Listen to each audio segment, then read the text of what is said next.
Hello everyone, welcome to another rugby review episode.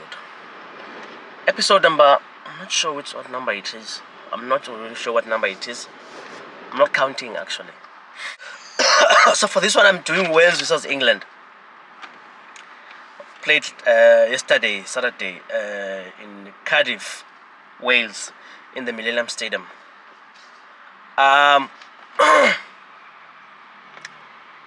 This game started very well. Both teams were very energetic, showing some intent and hunger to win. Especially Wales playing at home after this, the problems they're facing with the administrators.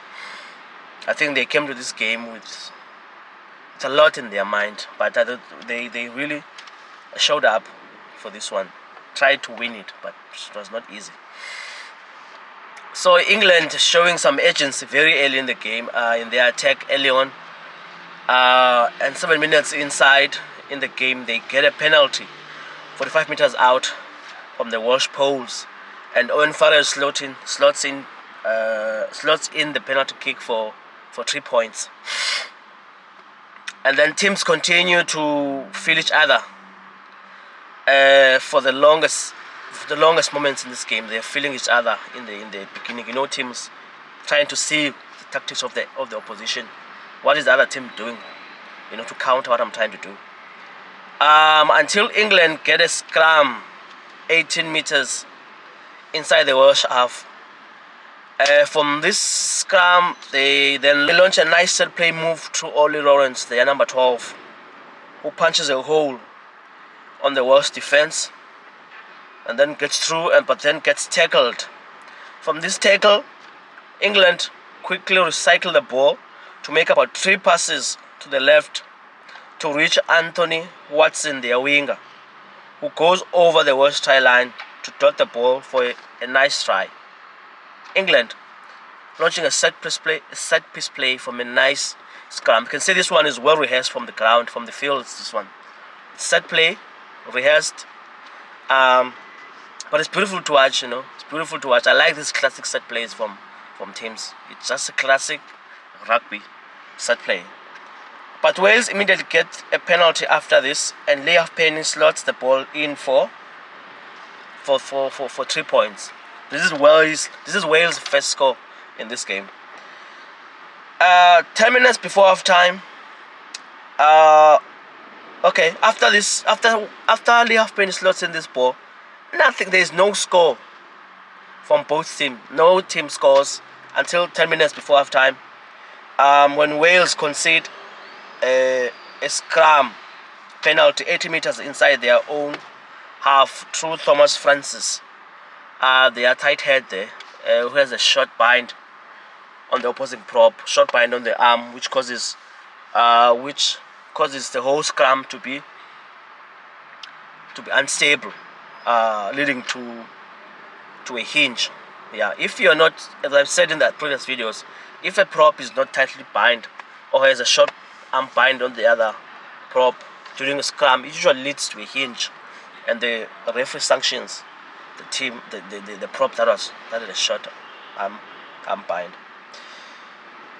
But from this penalty, Farrell does not score. He misses this kick. So the game continues. And then a few moments again after England, England also concede their own scrum penalty through Ellis Genge. The sanction is that he is collapsing the scrum deliberately. Wales kick for touch. From this penalty, Wales kick for touch to launch an impressive 20 phases attack to nearly score a try, but the ball gets turned over by Ollie Lawrence, England number 12. You see this penalty, I don't agree with this penalty. I feel like it's the Wales we had done here after working so hard for 20 phases to lose the ball 5 meters out from the English try line. I feel like, you see, when you're cleaning on the rocks, it's very hard to clean a player trying to steal a ball. Now, there were 2 English players trying to steal the ball. It's Ollie Lawrence and John Pratt. But my issue is that the other player assisting Ollie Lawrence gets his hands on the grass first before trying to scoop the ball off from the Welsh player on the ground. So I think the referee should have given the penalty to Wales, because the other player gets his hands on the ground first before reaching for the ball. But this penalty, I think, is subject to interpretation by the referee. But even though it is interpretation, I feel he got a wrong interpretation on this instant. Wales, but again, Wales try again. They launch another impressive attack on the 40th minute, just before half time. But ball again gets turned over by England close to their tie line again. I'm pretending that England are strong on the breakdown, especially when it's few phases close to their tie line. They are very strong. They fight. Everyone is willing to be a Jacob. It's like a full team that's willing to get over the ball and steal. Feel sorry for Wales because they are launching. Hey, thought that was a gun. Feel sorry for Wales because they are launching these nice attacks, but the ball gets turned over very easily. So the teams go to half time, and the score is Wales 3, England 8.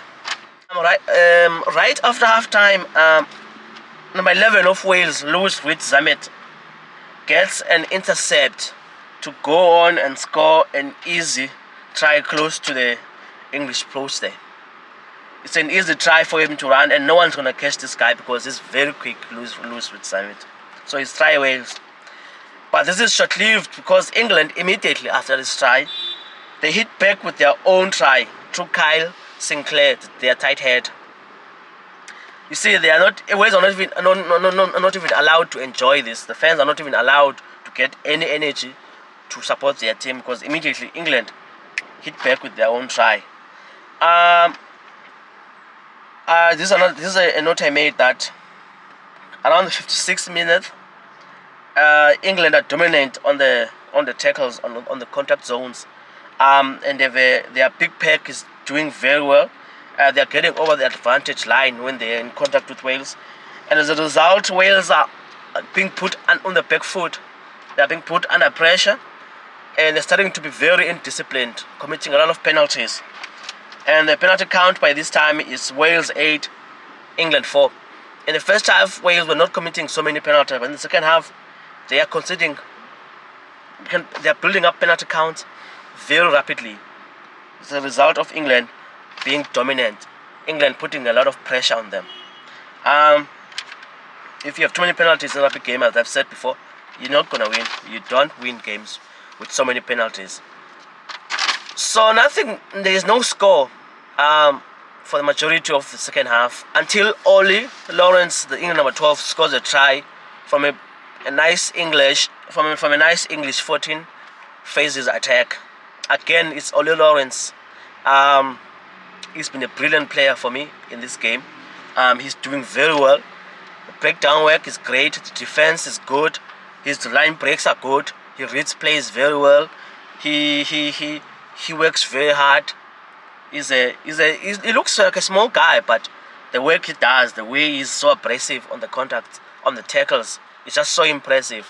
Starting to show that he's capable of taking that number 12 jersey and making it his own, which is what England needs right now, actually.